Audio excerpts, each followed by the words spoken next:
Launch মানেই বরিশাল, লেখাও আছে ঢাকা বরিশাল ঢাকা। লঞ্চ বরিশালের ঐতিহ্যবাহী এবং বিলাসবহুল লঞ্চ। এই লঞ্চ আপনারা বাংলাদেশের সদরঘাট ছাড়া আর কোথাও দেখতে পাবেন না। বাংলাদেশের দক্ষিণের প্রবেশদ্বার এই সদরঘাট। এই সদরঘাটে আসলে আপনারা হাজার হাজার লঞ্চ দেখতে পাবেন এবং সেই লঞ্চগুলো এতই বিলাসবহুল এবং এতই ঝাঁকজমক, এতটাই দৈত্যাকৃতির, যেটা আপনারা নিজের চোখে না দেখলে বুঝতেই পারবেন না। আমার পিছনেই দেখতে পাচ্ছেন কীর্তনখোলা। এই কীর্তনখোলা 10 লঞ্চটি দৈত্যাকার এবং বিশাল আকৃতির। এই লঞ্চগুলো সদরঘাটে গেলে আপনাদের মাথা ঘুরিয়ে দেবে, কারণ এত বিলাসবহুল এবং এত বিশাল আকৃতির লঞ্চ বাংলাদেশে আর কোথাও নেই। এই যে দেখতে পাচ্ছেন মানামি, এটিও বাংলাদেশের সবচেয়ে বড় এবং বিলাসবহুল লঞ্চের মধ্যে অন্যতম। চলুন আজকে আমি আপনাদেরকে পুরো সদরঘাট ঘুরিয়ে দেখাবো, যেখানে গেলে দেখতে পারবেন শুধু ঢাকা বরিশাল ঢাকা লেখা এই লঞ্চগুলি কথা আপনাদেরকে আর কিভাবে বুঝাবো আর কিভাবে বলবো বুঝতেই পারি না। যারা একমাত্র দক্ষিণাঞ্চল ভ্রমণ করে লঞ্চে, তারাই বলতে পারবে এবং বুঝতে পারবে যে এই লঞ্চগুলো কতটাই আধুনিক এবং কতটাই বিলাসবহুল এবং কতটাই দানব আকৃতির। চলুন তারপর আমি আপনাদেরকে যতটুকু পারি ঘুরিয়ে নিয়ে আসি ঢাকা সদরঘাট থেকে। আমার পিছনে দেখতে পাচ্ছেন সেই লঞ্চগুলো, যেগুলো 4 তলা 5 তলা সমান উঁচু, এবং যে লঞ্চগুলো এখানে আছে আমার পিছনে সবগুলোই ঢাকা বরিশাল ঢাকা। দেখতে পাচ্ছেন সুন্দরবন 16। আমি আপনাদেরকে একটি লঞ্চ ঘুরিয়ে দেখাবো। চলুন আপনাদেরকে আমি সুন্দরবন 14 ঘুরিয়ে দেখাই। আমি ভিতরে প্রবেশ করলাম। প্রবেশ করতেই দেখি ভিতরে লোকজনের আনাগোনা। কি হচ্ছে এখানে? যারা আজকে বিকেলে বরিশালের উদ্দেশ্যে রওনা দিবেন, তারাই এখানে মূলত, যেখান থেকে কেবিনে ঢোকার প্রবেশপথ বন্ধ। তাই আমি আপনাদেরকে চারদিকটা ঘুরিয়ে দেখানোর চেষ্টা করছি। আপনারা দূর থেকে দেখতে পাচ্ছেন লঞ্চের সার্চ লাইট, যেটা এই লঞ্চ রাতে নদীতে পরিচালনা করার জন্য সবচেয়ে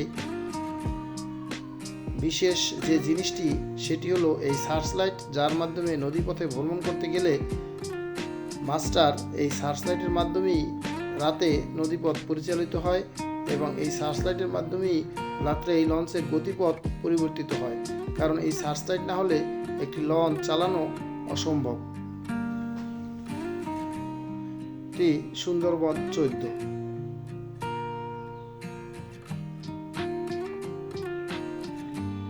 দেখতে পাচ্ছেন আপনারা, আমি লঞ্চের নিচতলা থেকে উপরতলার প্রত্যেকটা জিনিসই আপনাদেরকে দেখানোর চেষ্টা করছি। চলুন তাহলে সেই কাঙ্ক্ষিত কেবিনের দিকে আপনাদেরকে নিয়ে যাই।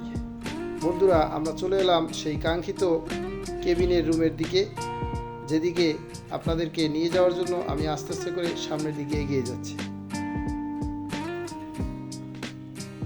হ্যাঁ বন্ধুরা, আমরা চলে এসেছি কাঙ্ক্ষিত সেই কেবিনে, যে কেবিন অন্যান্য লঞ্চের থেকেও দেখা যাচ্ছে। এটি হলো প্রিন্স লঞ্চের কেবিনও এখান থেকে দেখা যাচ্ছে। আমি আপনাদেরকে এই সুন্দরবন 14 লঞ্চেরও কেবিন দেখাবো এবং এই যে প্রিন্স লঞ্চেরও কেবিন আপনারা দেখতে পাচ্ছেন। যাই হোক, আমি যেখানে আছি সেখানটাই দেখাই। বন্ধুরা, এই সেই কাঙ্ক্ষিত কেবিন, যার পাশ থেকে আমি হেঁটে যাচ্ছি, এবং আপনারা এই কেবিনের সৌন্দর্য বাইরে থেকে যতটুকু দেখা যায় ততটুকুই আপনারা দেখবেন। যেহেতু পারমিশন নাই কেবিনের ভিতরের, তাই আমি আপনাদেরকে কেবিনের ভিতরের অংশটা দেখাতে পারলাম না। চলুন সামনের দিকে।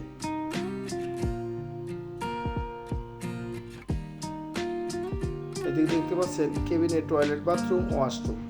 খুবই সুন্দর চমৎকার এই সারিবদ্ধভাবে সাজানো এই কেবিনগুলো অনেক বিলাসবহুল, এবং এগুলোর ভাড়া 2000, 3000, 4000, 5000, এমনকি 20,000 টাকা পর্যন্ত আসছে, যেগুলো আপনাদের বিশ্বাস করতে যদিও কষ্ট হতে পারে, কিন্তু আসলেই সত্য।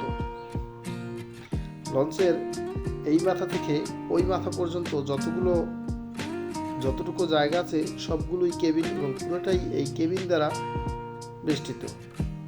এটিও একটি ওয়াশরুম, আমি আয়নায় আপনাদেরকে দেখানোর চেষ্টা করছি। খুবই সুন্দর চমৎকার এই ওয়াশরুম থেকে শুরু করে এখানে অনেক কিছুই পাবেন আপনারা। সারিবদ্ধভাবে সাজানো এই কেবিনে অনেক রকমের চাহিদা আছে এবং এই কেবিনের স্থান ভেদে বিভিন্ন রকমের ভাড়া। অন্য একটি লঞ্চেরও কেবিন আপনারা দেখতে পাচ্ছেন। এই কেবিনগুলো যেরকম দেখা যায় সব কেবিনগুলোই একই রকমের। আপনারা দেখতে পাচ্ছেন এই বাম পাশে সুসজ্জিত এই কেবিনগুলি, এক একটা কেবিন এক এক রকম, সিঙ্গেল, ডাবল এবং অনেক রকমের কেবিন পাবেন এখানে। যতদূর দৃষ্টি যায় শুধু কেবিন আর কেবিন, কারণ এই কেবিনগুলো বিলাসবহুল কেবিনগুলো শুধু একমাত্র বিলাসবহুল লোকদের জন্যই, যারা ঢাকা থেকে বরিশাল বা বরিশাল থেকে ঢাকা আসে খুব আরামদায়কভাবে এবং কোনো রকম সমস্যা ছাড়া। কারণ এখানে ঢুকলে মনে হবে যে আপনি কোনো বিশেষ এক জগতে আছেন, যেখানে আপনি না আসলে কখনো বুঝতেই পারবেন না। এটি অন্য একটি লঞ্চ। এখান থেকে আপনাদেরকে এই লঞ্চটিও দেখানোর চেষ্টা করছি।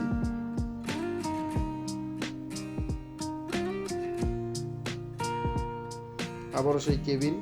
এই যে দেখতে পাচ্ছেন এখানে ছোট একটি টি স্টল আছে, যেখানে মানুষ চা খাওয়ার জন্য আসে। Coffee house. এই কফি হাউসটি অনেক সুসজ্জিত, দেখতে পাচ্ছেন আপনারা বাম পাশে।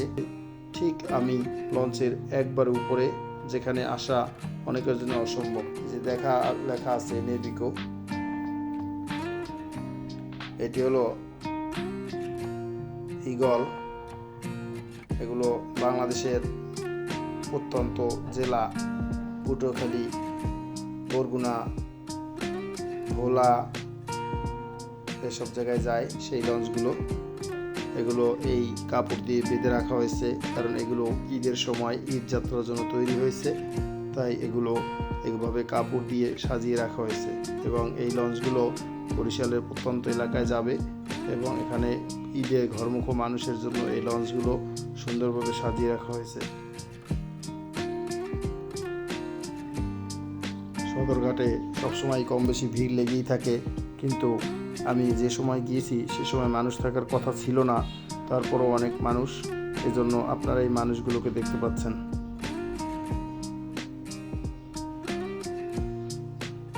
এখানে যেদিকে তাকাবেন শুধু লঞ্চ আর লঞ্চ, লঞ্চ ছাড়া এখানে আর কোনো কিছুই নাই। এই লঞ্চ বরিশালের কোনো এক সময় ছিল একমাত্র বাহন, কিন্তু এখন বরিশাল থেকে ঢাকা এবং ঢাকা থেকে বরিশালের বিভিন্ন রকমের রুট আছে, যার কারণে এখন মানুষ লঞ্চ নির্ভর না। তারপরও আরামদায়ক ভ্রমণের জন্য মানুষ লঞ্চকেই বেছে নিয়েছে, যার কারণে লঞ্চের প্রতি মানুষের অন্যরকম একটি টান ও ভালোবাসা আছে। তার প্রেক্ষিতেই মানুষ একটু লঞ্চে স্বাভাবিকভাবে যাত্রা পছন্দ করে। যাদের যাদের গাড়িতে ওঠার অভ্যাস নাই, যারা লঞ্চে চড়তে পারেন, তাদের জন্য লঞ্চ অনেক শান্তি এবং আরামদায়ক একটি বাহন। যে দেখতে পাচ্ছেন শত শত লঞ্চ আছে এখানে, এবং এই লঞ্চগুলোর মাধ্যমে মানুষ এক স্থান থেকে অন্য স্থানে চলে যাবে। এখানে শুধুই যে বরিশালের লঞ্চ তা না, চাঁদপুর, শরীয়তপুর লঞ্চ আছে।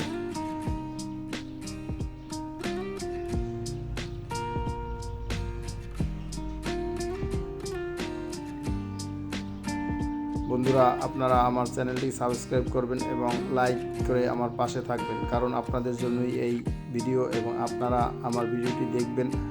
আপনারা যদি আমার ভিডিওটি দেখেন তাহলেই আমি সার্থক, কারণ এই ভিডিওগুলো করেছি আপনাদের দেখার জন্য। এই ভিডিওগুলো আপনারা যদি দেখেন তাহলে আমার চ্যানেলটি দাঁড়াবে এবং আমি